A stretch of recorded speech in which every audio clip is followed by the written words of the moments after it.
Well, if you think that Julia Gillard's got a tough job, spare a thought for Ban Ki-moon.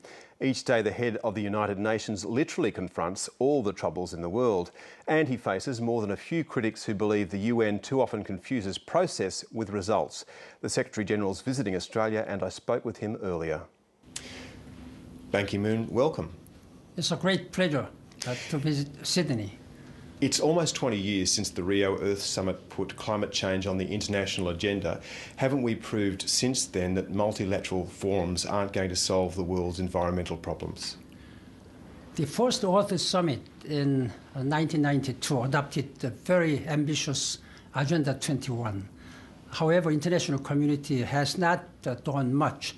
That is why I regard this Rio Plus 20 Summit on Sustainable Development will be the most important for the international community. That is why I'm going to ask the member state of the General Assembly, September this month, to take this sustainable development as a top priority of the United Nations. But wasn't that the priority 20 years ago, and still we don't even have a proper definition of what sustainable development means?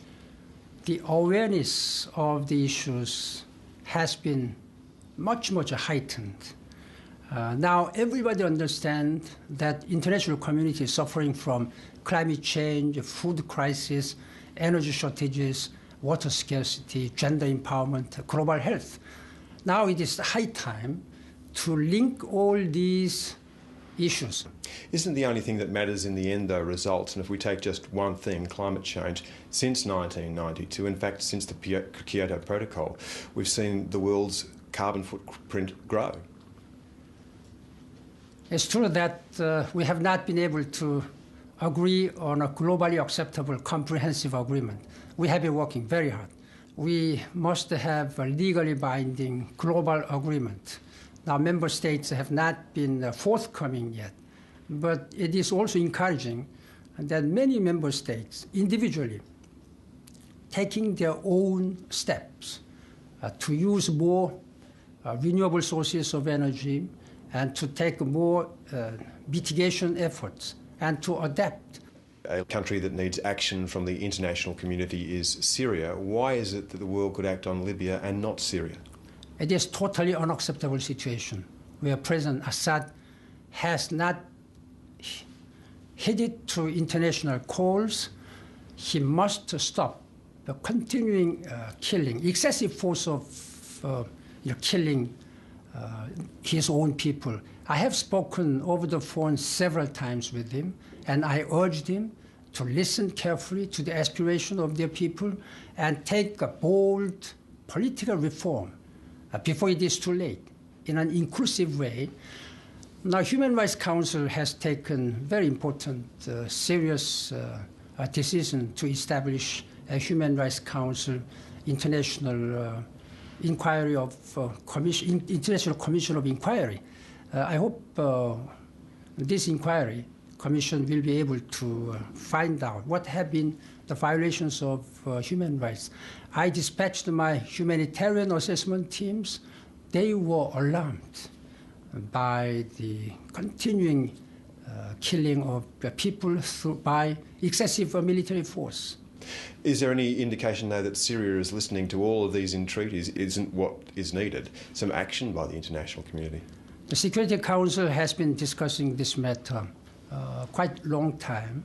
The Security Council has not been able to speak in one united way. I sincerely hope that international community should speak in one and coherent manner.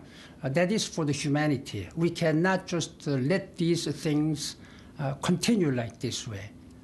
Now, you've praised Australia's human rights record, but the big issue in Australia at the moment, or one of the big issues in Australia at the moment, is on our treatment of asylum seekers. And many internal commentators on human rights would say that on that, Australia gets a fail. I know that Australia has very serious problems dealing with asylum seekers coming by boats. This is a part of a global problem. The United Nations is taking care of 35 million refugees. And there are much more internally displaced people who need our support. Now, on this particular case, I would suggest that the Australian government look at this issue from a broader perspectives. First of all, I appreciate and I understand the concern of the Australian government of asylum seekers. And at the same time, Australian government may find some other options where you can satisfy both the concerns, needs, the concerns of Australian government and these of asylum seekers who are underprivileged people whose human rights should be protected. As you say, there are 35 million people on the move around the world. By comparison, then, Australian problems are small. What's your view on offshore processing, which is what the Australian government wants to pursue? Well, I'm not in a position to comment any specific agenda being promoted or being considered by a national government. My only wish is that the Australian government continue discussions with the High Commissioner for Refugees of the United Nations on this matter. What about the United Nations itself? It seems, at least from the outside, a deeply flawed organisation. And some of the messages that you sent, you talked about human rights. But up until March, Libya was on the United Nations Human Rights Council. The United Nations is a multinational organization, intergovernmental body composed of 193. There may be some areas for improvement, but by and large, United Nations has been the center of addressing peace and security, development, and human rights. Now, in case of Cote d'Ivoire, in Libya, United Nations stood firm and stepped in to provide necessary assistance. We have been very strong in dealing with other issues, like we have been largely successful in having South Sudan independent, again independent.